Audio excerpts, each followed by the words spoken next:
Бұл әйел жай ғана орында тұрып, күйеуі аздан соң келіп қалуы тиіс деп оған бос тұрақ орнын алдым деп ойлады. Алайда жүргізушінің жоспары мүлде басқа еді. Ол көліктен түсіп, жарайды, онда көлігімді осы жерге қалдырып, жаяу кете беремін, ал сен осында тұрып ақымақ болып көріне бер деді. Әйелі алымен оның сөзіне сенбеді. Бірақ оның шынымен кетіп бара жатқанын көргенде бірден артынан барды. Ол артынан кеткен сәтте көлік автоматты жүйенің көмегімен өзі ақ тұраққа кіре бастады. Көлікті кім басқарып жатқанын түсінбеген әйел жақындап тексермек болды, ал одан кейін ол мүлде күтпеген жағдай орын алды.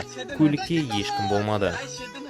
Бұл әйел жай ғана орында тұрып, күйеуі аздан соң келіп қалуы тиіс деп оған бос тұрақ орнын алдым деп ойлады. Алайда жүргізушінің жоспары мүлде басқа еді. Ол көліктен түсіп, жарайды, онда көлігімді осы жерге қалдырып, жаяу кете беремін, ал сен осында тұрып ақымақ болып көріне бер деді. Әйелі алымен оның сөзіне сенбеді. Бірақ оның шынымен кетіп бара жатқанын көргенде бірден артынан барды. Ол артынан кеткен сәтте көлік автоматты жүйенің көмегімен өзі ақ тұраққа кіре бастады. Көлікті кім басқарып жатқанын түсінбеген әйел жақындап тексермек болды, ал одан кейін ол мүлде күтпеген жағдай орын алды. Көлікте ешкім болмады.